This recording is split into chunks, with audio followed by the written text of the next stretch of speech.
Troisième jour de la semaine et nous sommes mercredi 2 avril 2025. Mesdames et messieurs, bonjour et merci de nous retrouver pour le DEJ Matinal Info, à l'information juste, à la bonne heure qu'il vous faut pour faire le plein de l'actualité. Le DEJ Matinal Info, c'est maintenant avec le retour sur l'actualité.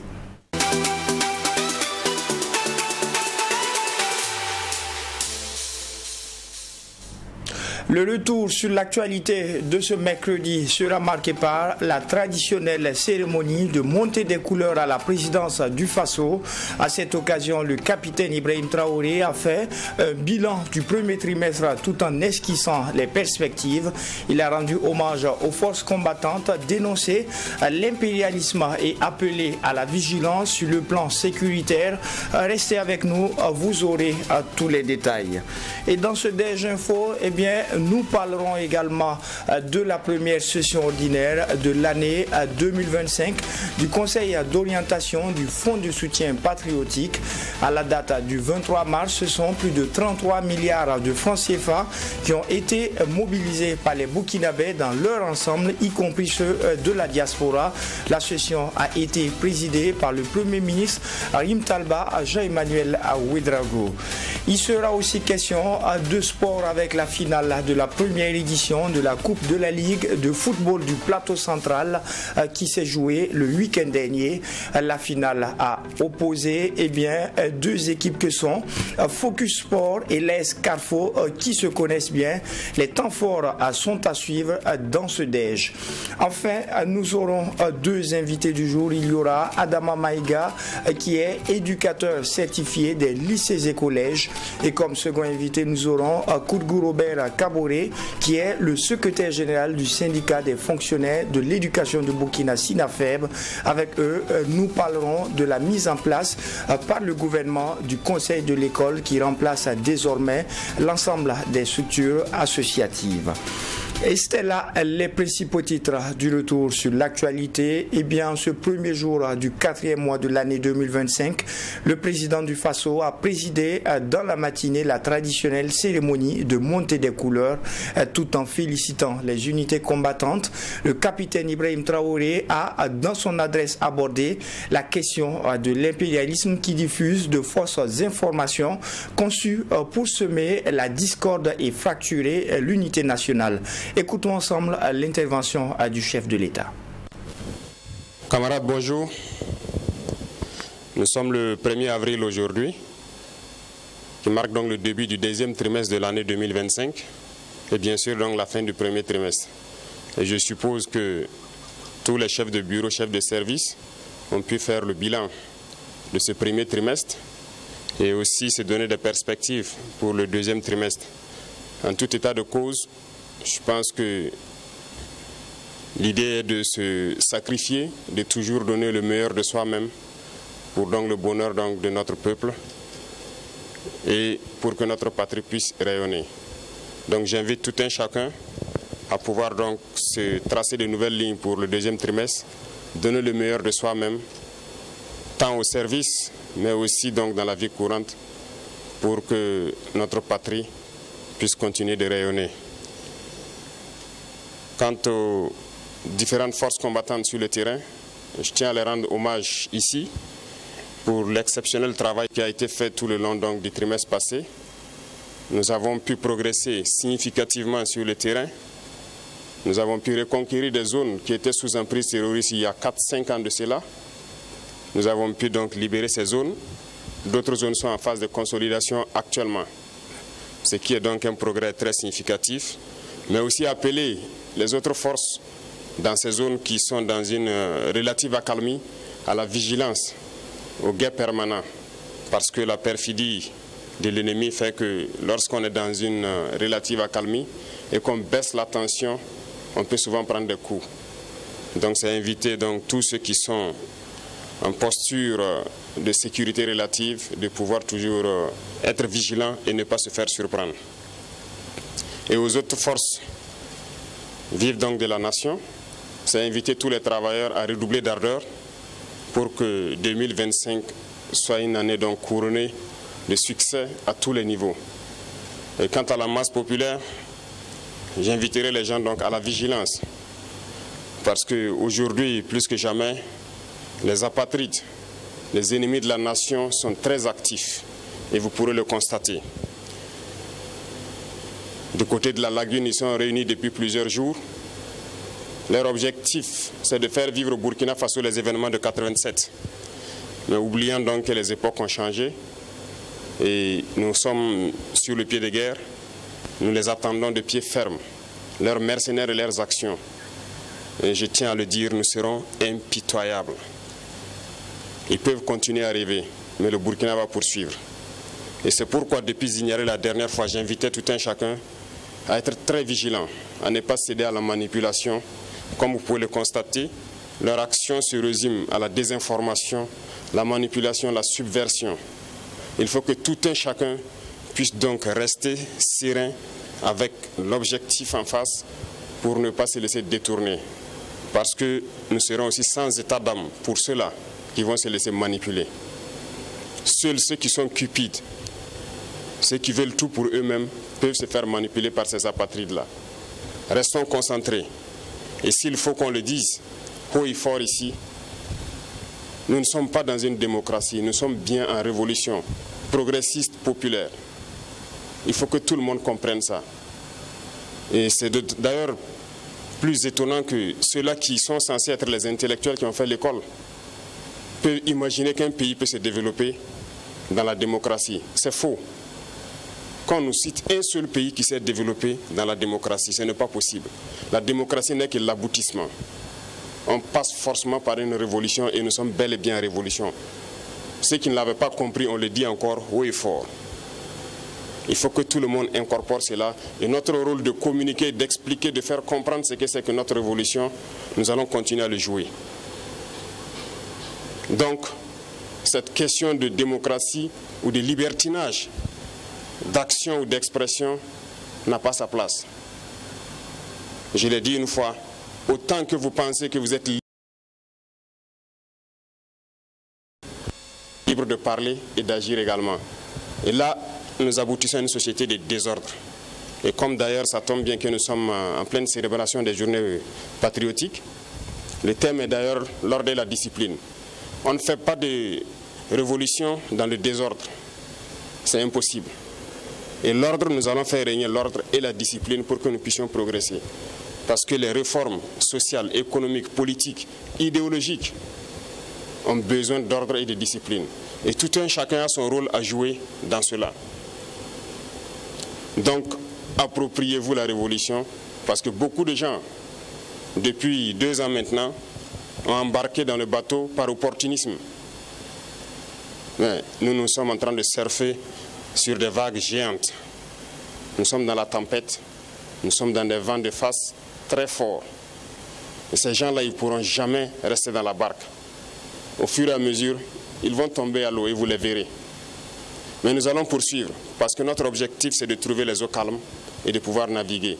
Lorsqu'on va quitter la tempête, sur les eaux calmes, je pense que nous allons surfer sans problème. Donc, invitez tout le monde à la vigilance, parce que l'ennemi s'est recruté, et il recrute encore des traîtres. Pas plus qu'il y a quelques jours, des traîtres ont été arrêtés. Et qui j'appelle traîtres? C'est ceux-là qui sont parmi nous, qui continuent de travailler, d'être des agents pour des ambassades de pays impérialistes implantés au Burkina Faso. Certains ont été arrêtés et nous poursuivrons pour démasquer d'autres. Ils sont là dans notre administration, ils sont là dans les organisations de société civile, ils sont là dans les organisations politiques.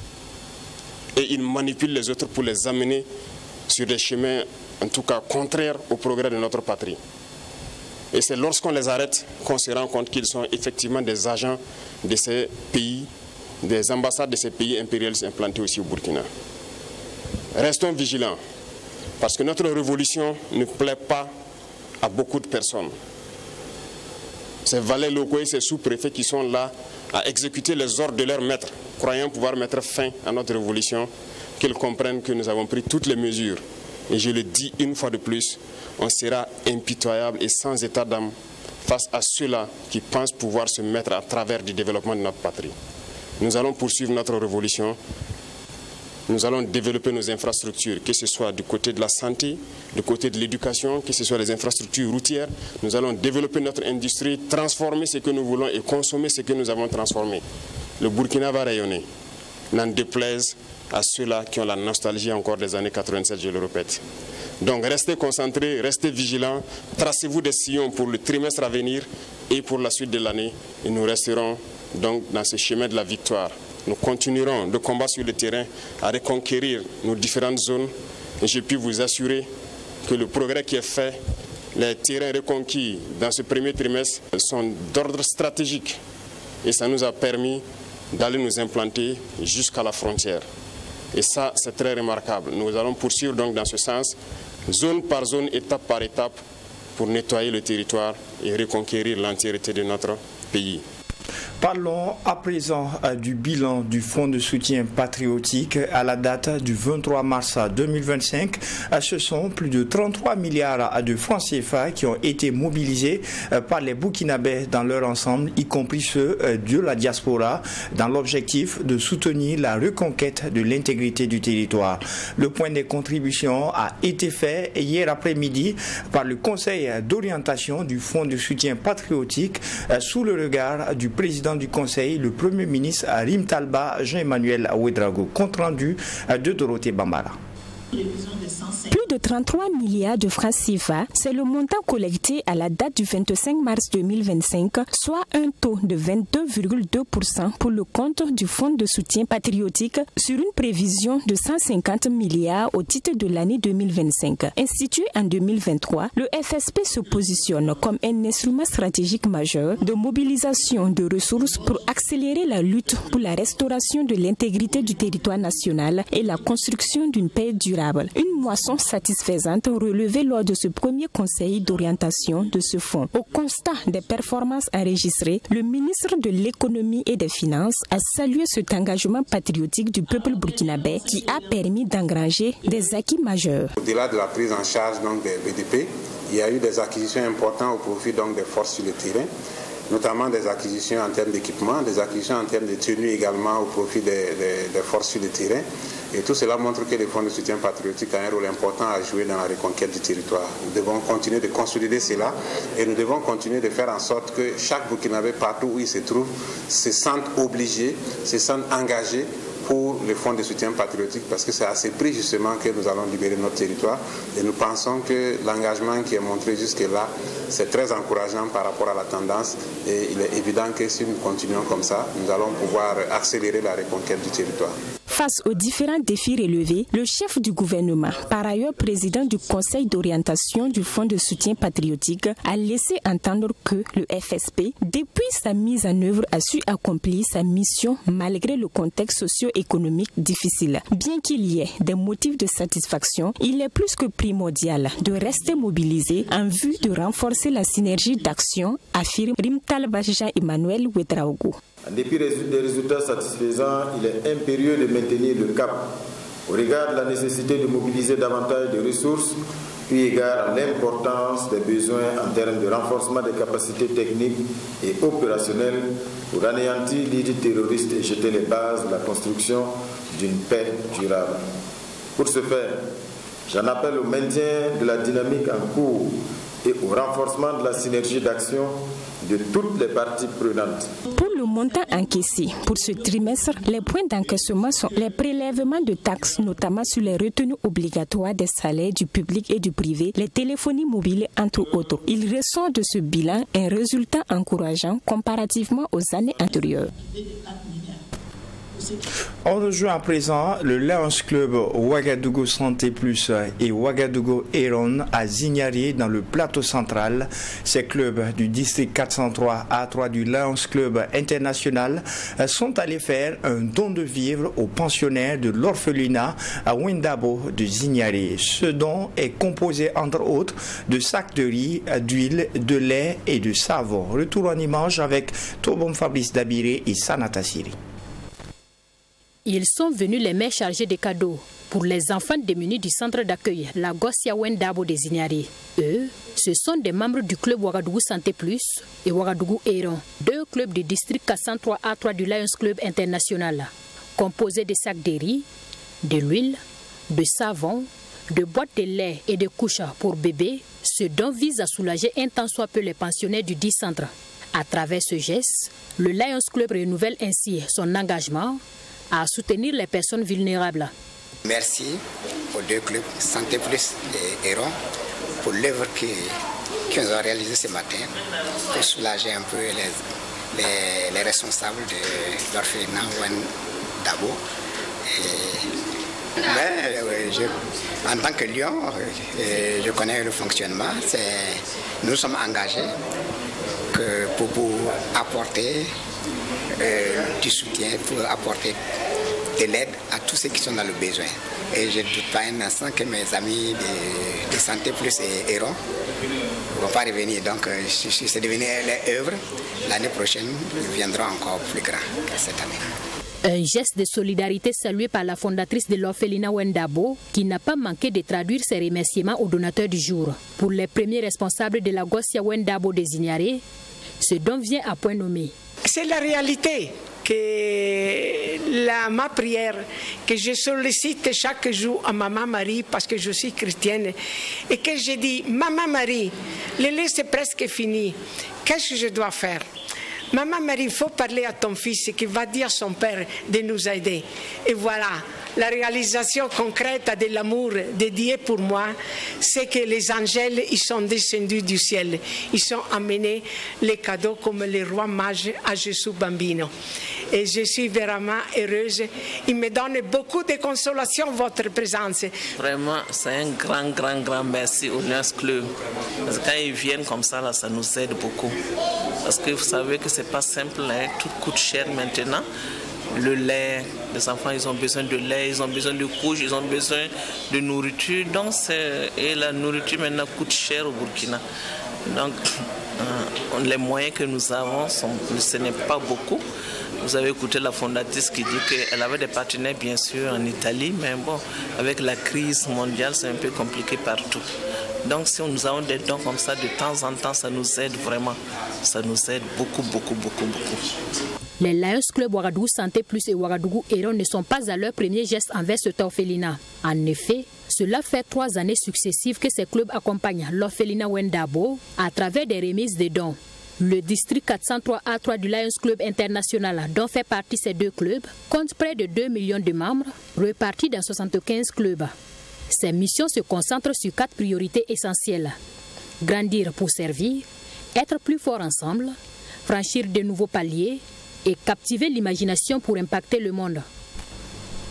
On reste à Zignaré pour évoluer en sport avec la finale de la première édition de la Coupe de la Ligue de football du Plateau Central. Une finale âprement disputée entre Focus Sport et AS Carrefour, 2 équipes qui se connaissent bien. Au coup de sifflet final, c'est finalement Focus Sport qui l'emporte 4-3 au tir au but et c'est le tout premier trophée de cette académie qui a vu le jour il y a à peine 6 mois. Retour sur les temps forts avec Yassine Sawadgo. Focus Sport sous le feu des projecteurs à cette finale de la Coupe de la Ligue de football du Plateau Central. Dans le stade municipal des Zignaré ce samedi, l'ambiance était bon enfant. La Ligue de football du Plateau Central est à sa première expérience, la Coupe de la Ligue. Et oui, c'est bien ça. À l'affiche, Focus Sport contre l'association sportive de la Carrefour. Apparemment, les 2 équipes se connaissent bien puisqu'elles se sont croisées en phase de groupe, mais aussi dans d'autres compétitions. Focus Sport, en rouge et blanc, dispute sa première finale 6 mois après sa création. Il faut aller le chercher, bien évidemment le trophée. Un objectif. Dans le jeu, la Carrefour met son va-tout, des situations de but en première partie, tout comme en deuxième, comme s'il en pleuvait. Mais en face, une défense qui veille au grain et un dernier rempart qui ne laisse aucune chance. Pas de but à l'issue des 2 fois 35 minutes. Focus Sport reste focus, le trophée. Place à l'épreuve fatidique des tirs au but. Focus Sport a certainement tout préparé avec un gardien de but au top. L'équipe du président fondateur, Izouma Sidibé, l'emporte finalement par 4 tirs à 3 et est vainqueur de la Coupe de la Ligue de football du plateau central. C'est un moment de joie, d'émotion, de vive émotion, disons. C'est inédit, c'est inédit. Juste à peine 6 mois de création, nous avons notre premier trophée, ce qui est à saluer. Et c'est vraiment à l'endroit des entraîneurs et des joueurs qui ont vraiment travaillé de manière acharnée pour que cela soit possible aujourd'hui. En tout cas, je suis très content, très ému pour cette victoire qui a été difficile. Il faut savoir qu'on a rencontré une bonne équipe de Carrefour, mais les enfants ont tenu, ils ont tenu bon et à la fin on a eu la victoire. Plein d'émotions, c'est incroyable, c'est incroyable. On a commencé les entraînements, ça n'a pas fait 6 mois ensemble et le coach nous disait qu'on doit reprendre ce trophée, on va rentrer dans l'histoire à jamais. Et vraiment, c'est une énorme fierté, Vraiment, on va écrire l'histoire, on va continuer d'écrire les plus belles pages d'histoire de Focus, Inch'Allah. Permettre aux pensionnaires de l'Académie Focus Sport de rêver, et oui, rêver grand, c'est aussi un autre objectif. Cela demande un travail acharné et donc les yeux sont déjà rivés vers le championnat de 3e division. C'est le championnat de la D3 qui commence déjà très prochainement. Donc nous allons nous préparer pour amorcer la D3 avec beaucoup plus de sérénité. L'objectif visé, c'est carrément jouer les premiers rôles en D3 et puis pourquoi pas monter en D2, pourquoi pas. C'est l'objet de Focus Sport parce que nous avons de l'espoir. Nous voulons donner de l'espoir à ces jeunes-là, de développer les pleins potentiels afin d'être des footballeurs bien formés et très talentueux. Donc nous allons continuer à travailler. C'est vrai, ce n'est pas encore parfait, mais le travail continue. Nous allons travailler à ce qu'à avoir une équipe très bien en place. Pour un coup d'essai, ce fut un coup de maître. Sa Majesté Naba Sanem des Ignaret, témoin de cette grande finale, et le président de la Ligue de football du plateau central, Lebamoe Boini, n'ont que des mots de satisfaction. C'était 2 équipes jeunes qui voulaient se démontrer ce qu'ils savent faire. Et nous avons vu un très beau jeu. Et particulièrement, ce qui nous a plu, c'est que c'est le football qui a gagné ce soir. Vous avez vu que tout le monde est content, mais l'équipe qui perdante n'a pas démérité. On a vu vraiment un jeu et si c'était vraiment un jury, ça allait être très difficile de les départager. Vous avez vu par vous-même, c'est vrai que par moment l'enjeu peut prendre le pas sur la qualité du jeu, mais vous avez vu par moment il y a eu de très belles phases de jeu. Cela témoigne du niveau de la compétitivité. Et donc nous sommes très satisfaits, c'est une première. L'œuvre humaine n'est pas parfaite, mais c'est une première. Nous allons travailler à pouvoir pérenniser cette compétition qui est d'ailleurs très bien accueillie par les différents acteurs. Vous comprenez que ce sont les présidents du club L3 même qui ont parrainé l'événement. Débuté le 26 février dernier, la Coupe de la Ligue de football du plateau central a connu la participation de 7 équipes. L'une des visions du président à son arrivée à la tête de la Ligue. Une façon également de mieux préparer les équipes pour les phases régionales du championnat de la Ligue 3. À l'heure des récompenses, la Carrefour finaliste malheureuse répare avec un jeu de maillot, 2 ballons et des numéraires. Quant au grand vainqueur Focus Sport, il rafle tout. En plus du jeu de maillot, des ballons et des numéraires, l'équipe soulève, on vous le rappelle, son tout premier trophée. Le Déj Info se poursuit avec à présent la revue de presse.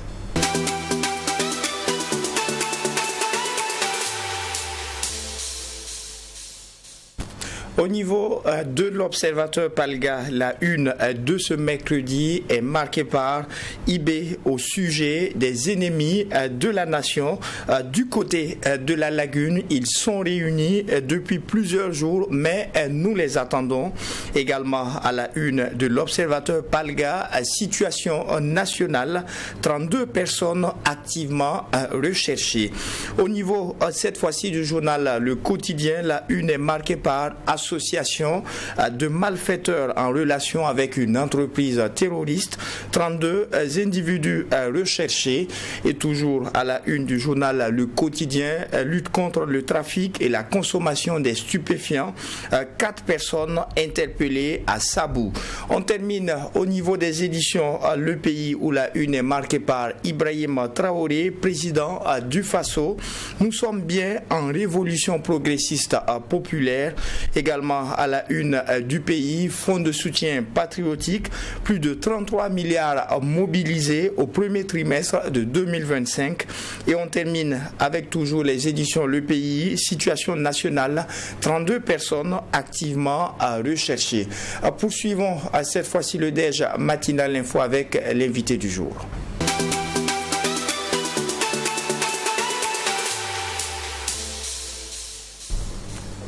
Adama Maïga, éducateur certifié des lycées et collèges, est notre premier invité du jour.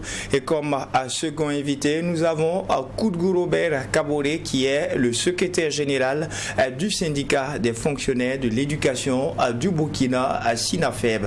Avec nos deux invités, bien, nous parlons de la mise en place par le gouvernement du conseil de l'école qui remplace désormais l'ensemble des structures associatives. Bonjour et bienvenue à vous. Bonjour M. Kaboré et merci de nous avoir associés au débat. Bonjour, merci à tout le monde, merci à la maison Tri TV Watt FM pour cette invitation. C'est un plaisir de vous avoir. Déjà pour commencer, quand on se retrouvait pour la dernière émission, nous avons abordé la mise en place, l'entrée en vigueur des coiffures uniformes au sein de nos établissements. Depuis ce 1er avril, ces choses faites, comment est-ce que vous avez apprécié au niveau des établissements d'enseignement du Burkina? Bon, il faut dire que c'est simplement, on a donné du sens au texte en appliquant un texte qui a vu le jour, et c'est comme ça que je perçois cette mise en pratique qu'on a constatée à travers un établissement de la place. Donc les textes ne valent que ce que valent les hommes. Ce sont les hommes qui vont toujours donner du sens au texte. Comme ça je perçois cela. Alors, Koudgou Robert Kaboré, chose annoncée, chose faite, oui. Les coiffures uniformes dans nos établissements d'enseignement. Beaucoup ne s'attendaient pas, mais on a vu des constats où effectivement certains élèves ont été refoulés parce qu'ils ne se sont pas conformés. Est-ce que vous avez apprécié positivement et qu'est-ce qui peut encore être amélioré selon vous? Bon, effectivement, quand on prend des textes, eh bien, une chose est de les prendre, mais une autre chose est de les appliquer. Donc nous sommes passés à la phase d'application du texte et c'est malheureux que certains n'ont pas compris d'abord, en ne respectant pas les textes. Voilà pourquoi des élèves ont été refoulés donc, dans certains établissements, et c'est vrai, c'est du retour des congés. Et nous espérons que c'est un signal qui est donné pour dire que l'autorité du texte là doit s'imposer à nos désidérata. Alors, le sujet qui nous réunit ce matin, je l'avais dit, c'est bien sûr la mise en place par le gouvernement du conseil de l'école qui vient remplacer les structures associatives existantes dans nos établissements. Première question, Adama Maïga, qu'est-ce qui n'a pas marché avec les APE et les autres structures éducatives? Tout serait parti d'un constat, et les structures qui existaient à travers l'association des parents d'élèves APE, l'association des mères éducatrices AME et le comité de gestion COGES. Il faut dire que ces structures-là, et singulièrement l'APE, ont toujours été objet de beaucoup de mésententes, de crises. Si ce n'est pas un président APE qui veut régner à vie, si ce n'est pas un président APE qui refuse de faire des bilans, c'est toujours des problèmes qu'on vivait dans les structures éducatives. Et comme on le dit, quand on change, c'est parce que l'existant est défaillant. Et quand l'existant est défaillant, il faut soit l'améliorer, soit remplacer. Et c'est ce qu'on a remarqué. Donc, la venue du conseil d'école, c'est dans ce sens, et nous espérons que ça va faire bouger beaucoup de lignes au niveau de nos établissements scolaires. Là, vous parlez de l'APE spécifiquement. Qu'en est-il de l'AME ou du COGES? Oui, ce sont des structures qui, de par le passé, ce sont des structures qui sont appelées à travailler ensemble. Mais on remarquait que, bon, ce n'était pas clairement le cas. Chacun venait faire ce qu'il veut. Il y avait un certain nombre de désordres qu'on ne pouvait pas finir de dénombrer. Et la venue du conseil d'école, c'est peut-être pour les fédérer, pour les amener à aller dans un sens commun pour la bonne marche de nos structures éducatives. C'est peut-être ce que nous sommes en train de constater. Alors, Kourougou Robert Kaboré, le gouvernement qui met en place le conseil de l'école, mais déjà en termes de diagnostic, qu'est-ce qui n'a pas marché avec des structures comme l'association des parents d'élèves, APE, comme l'AME, comme le COGES? Qu'est-ce qu'on reproche? Qu'est-ce qui est insuffisant? Alors, à ce niveau, il faut savoir que l'école a une mission dans la société et pour pouvoir être performante, il faut des structures qui puissent accompagner l'école à réaliser en tout cas la vision d'une société en tout cas débarrassée de cet art, voilà, et former des citoyens dignes, intègres. Et en ce sens, donc, quand on a une école avec une multitude d'associations, de structures à intervenants, lorsque on n'arrive pas à faire la synthèse pour que tout le monde sache quelle est leur mission dans l'accompagnement de l'école, c'est ce qui fait que le constat constant, c'est que au niveau des différentes écoles, s'il y a l'APE qui était traditionnellement la structure mise en place pour accompagner suivant l'AME, mais ensuite il y a eu les COGES qui sont intervenus autour des années 2009, etc. Bon, qui en fait une implémentation de l'ensemble de la société au sein de l'éducation, comme dirait le professeur Kizerbo. Eh bien, l'école doit être l'affaire du village et le village l'affaire de l'école, de telle sorte que ce ne sont pas ceux-là seulement qui ont leurs enfants à l'école qui devraient en tout cas travailler au développement de l'école, parce que l'enfant, c'est pas l'enfant d'un individu, c'est l'enfant d'une nation. Et voilà pourquoi les projets aussi. Mais il y avait un conflit d'intérêts, qui ne dit pas son nom, mais qui entravait en tout cas la marche, en tout cas les mécanismes, voilà, pour pouvoir amener l'école à sortir.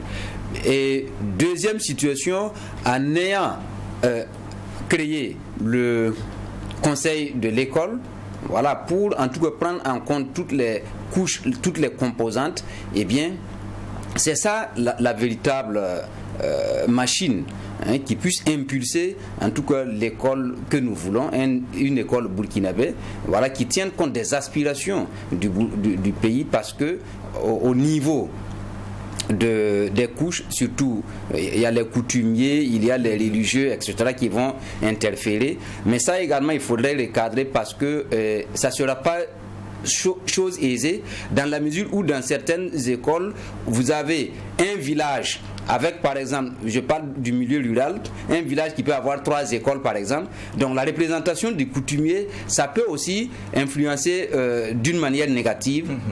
Et ça également, il faudrait attirer leur attention, les sensibiliser à ce qu'ils puissent comprendre que la représentation ne veut pas dire, il y en a qui pensent que l'école c'est leur propriété. Et quand ça devient propriété, ça va poser un véritable problème dans le fonctionnement. Donc c'est dans le cadre du fonctionnement que nous sommes en train de voir dans l'applicabilité comment ça va se passer. Et auparavant, depuis les années 2018-2019, nous avons demandé à ce qu'il y ait un haut conseil de l'éducation. Et ce haut conseil de l'éducation est chargé même de contrôler le ministre qui est en train de mettre en place la vision, le programme de la société. L'école doit être une école de toute la société burkinabé, pas une école de technocrates.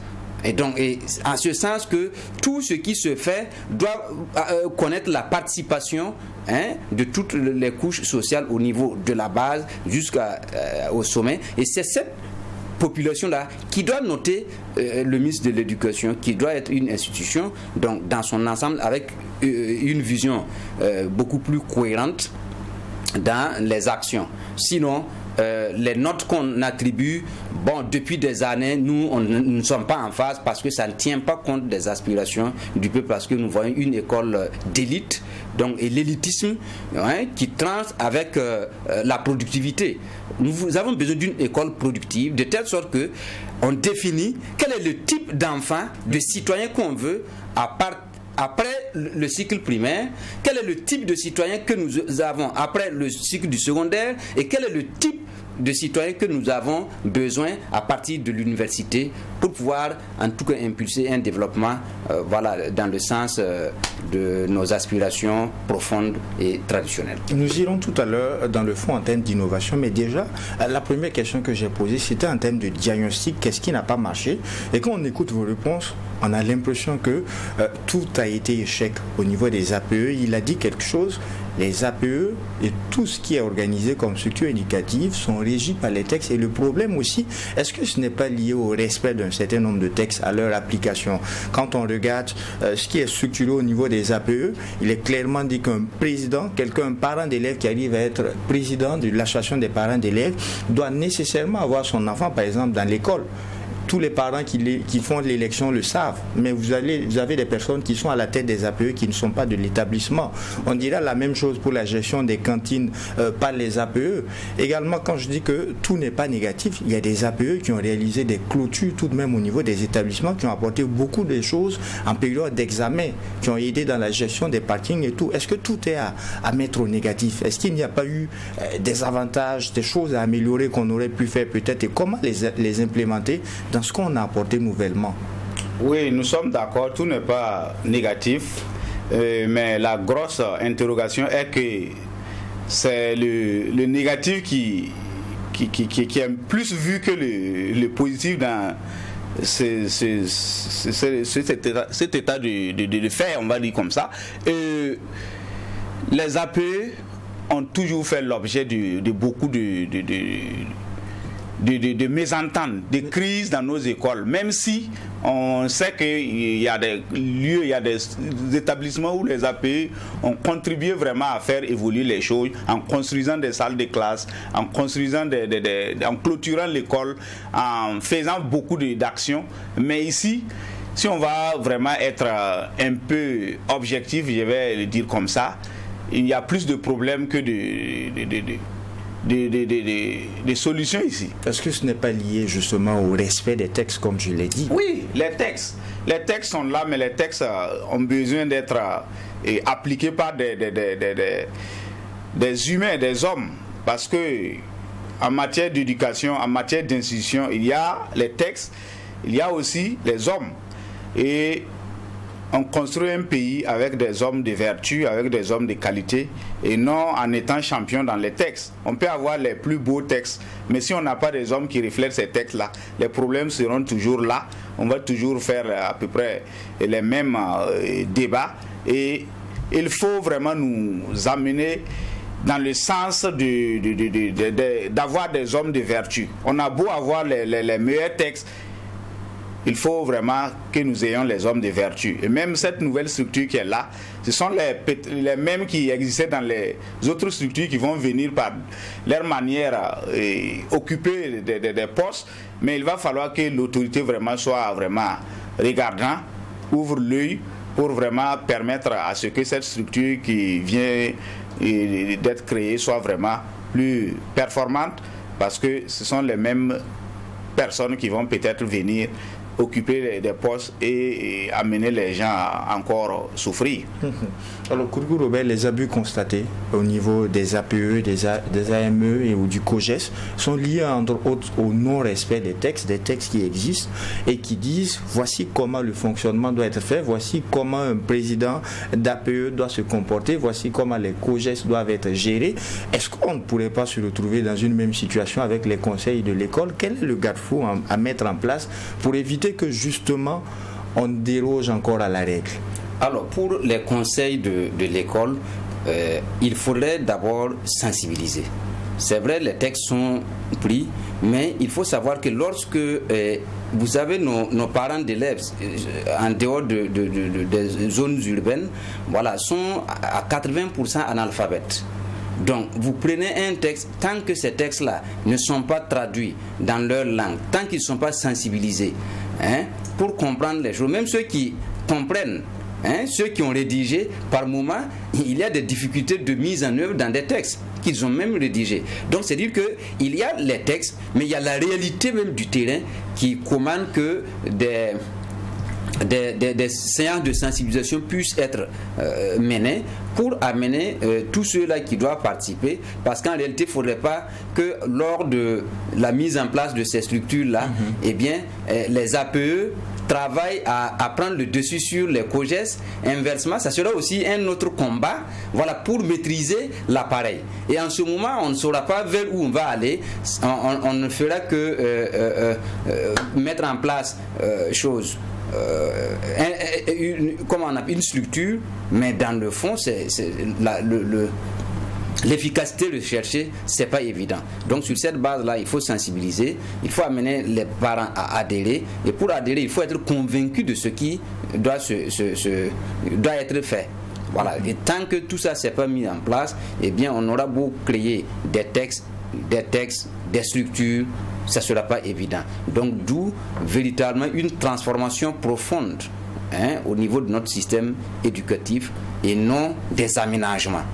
Voilà. Et quand on parle de réforme, c'est une transformation profonde et cohérente, voilà, de la base au sommet, qui permet en tout cas de créer un environnement serein, permettant de bons apprentissages et de bonnes productions. Voilà, si on fait des aménagements, bon, on prend de façon des textes, vraiment nous ne sommes pas en réforme. Et nous allons en tout cas interpeller les autorités à revoir. Si c'est ça les réformes, nous inscrivons en faux, parce que c'est des éléments de réforme, d'aménagement qu'on est en train de faire. Mais c'est déjà bon qu'il y ait la volonté d'aller vers des réformes, et nous les encourageons à effectivement œuvrer à ce qu'il y ait une bonne réforme qui tienne compte des inspirations du peuple. Donc une école pour le peuple et par le peuple. Et là, vous entrez de plein pied dans ce qu'on avait aussi sous la Révolution. Vous avez toujours voulu prendre l'exemple avec le parallèle, notamment de ce qui était fait. Comment est-ce qu'on pourrait améliorer? Parce que quand on parcourt un peu, vous m'avez transmis justement ce qu'on avait au niveau de la période révolutionnaire en termes d'éducation, ce qui avait été établi comme programme et tout. Quand on regarde, la question des APE n'avait pas totalement été prise en compte. Aujourd'hui, comment est-ce qu'on peut tirer leçon et améliorer ce qui a été apporté nouvellement par les autorités? Oui, ce qui a été apporté nouvellement par les autorités peuvent aider dans ce sens que le projet de réforme, même au temps de la Révolution, qui n'a pas pu être mis en place, alors devrait être discuté à la base. Et être discuté à la base, c'est-à-dire toutes les couches devraient être prises en compte.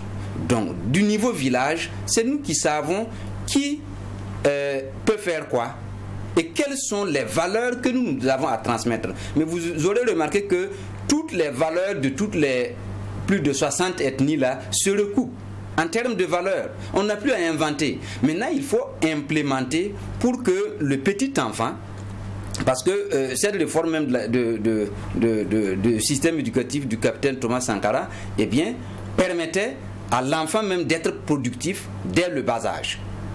Si aujourd'hui on incrimine l'école que c'est une école improductive, etc., c'est parce que l'impérialisme, c'est-à-dire après le 15 octobre 1987, a travaillé à dénaturer, à déstructurer pour nous transformer rien qu'à des élites qui sont là en train de vouloir gérer l'appareil d'État. Et à partir de ce moment, les partis politiques étant intervenus, ça devient maintenant les instruments de gestion du pouvoir qui créent des problèmes. Donc, au niveau de cette réforme, au lieu, on gagne en temps. En temps, puisqu'il y a le préscolaire, il y a la phase des métiers. Et des métiers, c'est-à-dire à partir de 7 ans, tu rentres. Au lieu de faire 6 ans, c'est 5 ans. Tu es initié à l'anglais d'abord au CP. C'est pas comme ce qu'on est en train de dire qu'il faut introduire l'anglais au CE. Donc l'anglais au CP, CP1, CP2, première année, deuxième année, etc. L'initiation à l'élevage, à l'agriculture. C'est ça le fondement même de notre économie. Nous vivons de l'élevage, de l'économie, c'est le poumon de notre économie. Donc il faut travailler à ce que l'enfant soit plus productif. Et ensuite, on a déterminé quel est le type de citoyen en termes de dignité, en termes d'endurance, en termes d'esprit de sacrifice, en termes de critique positive et constructive, et l'esprit d'initiative. Et pour aller maintenant à partir du second cycle aujourd'hui, qu'on appelle seconde première, voilà, c'est la spécialisation.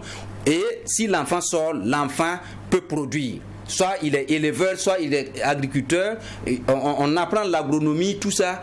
En plus des matières qu'on enseigne déjà, l'informatique était même déjà inscrite depuis le primaire. Voilà, donc, et au niveau des universités, les enfants ont le temps de s'orienter. Soit ils vont poursuivre l'agronomie pour faire l'agriculture, l'élevage, ou encore aller dans les recherches. C'est-à-dire, la recherche, c'est-à-dire recherche-production. Ce n'est pas aujourd'hui comme nos professeurs d'université, leurs recherches sont orientées par l'extérieur. Le financement est par l'extérieur. Et ce sont ces trucs-là que le camarade capitaine en son temps a essayé de dépeindre. Et je m'incline devant sa mémoire pour ne pas dire des bêtises. Eh bien, et c'est ça qui doit lancer le Burkina. Et vous imaginez si un enfant, à partir du CP, dans les fournitures, on intègre par exemple l'achat de poulets, etc., le petit élevage. Il élève à la maison, il apprend à l'école. Donc, il peut même financer son éducation. Donc, on va exporter même du bétail, de la volaille, etc., au lieu de prendre des OGM qui nous créent des maladies ici. Donc, il y a tout un paquet et ça doit être une réforme cohérente. Ce n'est pas une réforme de façon tâtonnante. On prend ici, on fait comme ça, on prend ici, on fait comme ça. À la limite, on va arriver au bilan avec nul résultat. Adam Maïga, quand on écoute, tout avait été pensé au niveau des textes. Nous avons tout ce qui peut permettre que nous ayons une éducation de qualité, comme justement cette initiative présidentielle pour l'éducation de qualité pour tous qui est mise en œuvre avec cette réforme annoncée. Mais qu'est-ce qui ne marche pas finalement? Voilà qu'avec des structures éducatives, on se retrouve à réformer longtemps après parce qu'il y a des manquements et tout. Qu'est-ce qui ne marche pas? Qu'est-ce qui ne marche pas? Il faut dire que c'est une question de volonté, une question d'homme de qualité. Mais avant de parler de ça, je vais parler en matière de garde-fou pour que cette nouvelle structure soit performante, dynamique. Et il faut que, je vais le dire sans risque de me tromper, il faut que le conseil d'école soit entre griffes une gendarmerie des écoles. C'est-à-dire, en matière de rigueur, de discipline, d'ordre, on ne doit pas savoir, on doit définir clairement les rôles, les tâches, les attributions, qui fait quoi, qui doit faire quoi. Et toute personne qui déconne, il n'y a pas de sentiment. Parce que les structures ont toujours été l'objet de mésententes parce que des gens viennent faire n'importe quoi, des gens viennent se permettre tout. Et voilà. Il faut aussi ratisser large en impliquant pas mal de personnes. On peut permettre aux collectivités et aux dirigeants des collectivités locales d'être dedans. Les légitimités coutumières, c'est déjà une bonne chose. Justement, parce qu'ils ont cette expérience de résoudre les crises, ils sont vraiment en avance à ce niveau. Et on peut même impliquer certaines structures de lutte contre la corruption comme le Rhin-Lac. On peut aussi impliquer les CVD pour rejoindre l'aîné qui dit qu'à travers Kizerbo, l'école doit être l'affaire du village et le village l'affaire de l'école. Maintenant, pour revenir à ce que vous avez dit, qu'est-ce qui ne marche pas? Bon, tout a été déjà théorisé. C'est l'application vraiment qui pose problème. On doit avoir une école de développement et non une école de diplôme, de notes, parce que les sommités l'ont déjà dit. Pour ça, Kizerbo dit que l'éducation, l'école burkinabé, c'est comme un abattoir implanté dans un pays de végétariens. Plus on abat les animaux, plus la situation devient absurde. C'est pour dire que on a besoin d'une école de créativité, d'invention, une école qui amène le Burkinabé à être utile au Burkina et non une école basée sur les bonnes notes, des diplômes. Et il faut, à un moment donné, aller au-delà du savoir livresque. Il faut vraiment aller dans le sens d'un savoir vraiment qui amène le pays d'un point A à un point B. Voilà. Alors, Koudougou Robert Kaboré, dans cette réforme, quels pourraient être les défis liés justement à l'inclusion des autorités coutumières et religieuses au sein du conseil de l'école? Les autorités coutumières et religieuses doivent d'abord jouer le rôle de papa. C'est-à-dire, alors, avant l'arrivée du colon avec l'école néocoloniale et néocoloniale, et notre société avait une base. et ils étaient les référentiels de la société. Donc, et tout ce qui doit se passer au niveau de l'école, eh bien, ils doivent être celles-là plutôt, qui sont chargées de manager. Ça doit être des managers au niveau de l'école, mais en incitant également à la mobilisation sociale pour que les ressources humaines puissent être mobilisées, pour que les ressources financières puissent être mobilisées, pour que les ressources matérielles puissent être mobilisées pour accompagner l'école. Donc, et en étant également avec le conseil de l'école, voilà, le phare qui doit contrôler toutes les activités, tout ce qu'on introduit, on doit savoir par où ça va passer. Et de cette mobilisation, si nous voulons une école, en tout cas nationale, pas une école de la bourgeoisie, cette école qui se tient aujourd'hui doit disparaître et faire la place dans les contributions, au lieu d'aller tendre la main à des partenaires techniques et financiers. Prenons par exemple, si vous avez par exemple 5 enfants, et vous devrez aller payer dans les privés 100 000, ça vous fait 500 000 francs l'année. Mais ce n'est pas votre enfant à vous seul. Ce qui fait que dans son développement, vous allez lui dire, ah, il faut grouiller pour que. Donc ça devient l'individualisme. Or ici, pour mobiliser les fonds, ces autorités-là peuvent contribuer à ce que même si on dit 10 000 francs par citoyen burkinabé, on n'est plus de 20 millions. On aura pas moins de 200 milliards pour pouvoir implémenter ce qu'il y a comme production. Et la production au niveau des écoles, des établissements, ça va servir maintenant comme base pour entretenir les écoles, au lieu de dépenser chaque année à payer des vivres, de dépenser et dans une école où il y a des jardins de production, des fermes, vous prenez une école qui a par exemple 5 hectares pour produire. Donc ces autorités-là savent dans le village les techniques culturelles, ils le savent. Qui sont ceux-là qui peuvent apporter quelque chose pour que ça puisse marcher? Pour encadrer même les enfants, c'est encore le village. Puis ils vont investir encore dans le village. Donc, pour une école de ce genre, un champ d'école de 5 hectares, même si chaque enfant part faire 200 mètres carrés, c'est bon. Et tout au moins, si on a 1000 écoles, ça fait plus de 50 000 hectares qu'on exploite et on ne pourrait plus dire que l'école est inutile. On ne pourrait plus traiter de l'enseignant de budgétivore. Et tout ça, ça a été voulu par l'impérialisme et que des politiciens ont utilisé pour dénigrer l'enseignant. Et la valorisation de l'enseignement va dans ce sens. Et tant qu'il n'y a pas une réforme de ce genre et que ces coutumiers puissent se dire des garants des valeurs, des traditions, de la cohésion sociale et du progrès, ça sera difficile. Le camarade capitaine Ibrahim Traoré a dit: nous sommes dans une révolution populaire et progressiste. Une révolution du peuple, une révolution qui doit progresser. Il n'y a pas de révolution aussi sans sacrifice. Et nous sommes pris par le temps, je vous laisse réagir et on va terminer par là. Les défis liés justement à l'implication de ces autorités coutumières et religieuses qui vont intégrer le conseil de l'école. Les défis liés à ces légitimités coutumières, il faut dire que bon, on les amène vraiment à aider les structures éducatives à avancer parce que ils ont l'expérience dans la résolution des crises.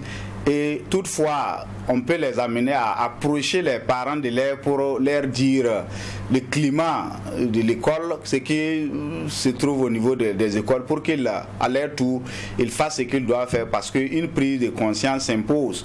Il y a des parents d'élèves qui pensent que l'école c'est un bon débarras, on vient déposer l'enfant et puis c'est tout. Et pourtant, les enseignants, les éducateurs contrôlent l'enfant à l'école seulement. Après l'école, c'est la société qui les récupère, ce sont des familles. Donc, il faut amener les légitimités coutumières là à vraiment prêcher souvent des messages aussi des écoles au niveau de leur base. Et ça aussi, ça peut contribuer. Donc, quand on convoque une rencontre des parents d'élèves et sur 1000 élèves, sur 1000 parents d'élèves, il y a une soixantaine ou une vingtaine qui est là. Ça veut dire que quelque part on n'a pas pris les choses au sérieux.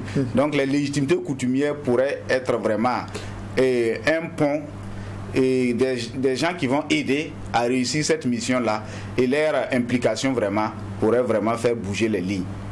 Nous sommes hélas au terme du temps qui nous a été accordé. Merci à vous. Merci Koulgou Robert Kaboré d'avoir accepté cette invitation. Je rappelle que vous êtes le secrétaire général du SINAFEB, le syndicat des fonctionnaires de l'éducation de Burkina. Merci également à vous, Adama Maïga. Vous êtes éducateur certifié des lycées et collèges. Et grandement merci à vous tous, auditeurs et téléspectateurs. Merci à ceux qui nous ont suivis depuis Gourcy et également depuis la diaspora. En attendant de vous retrouver, Dieu voulant, pour un autre numéro, et bien non seulement portez-vous bien, mais aussi et surtout que Dieu bénisse le Burkina Faso. Au revoir.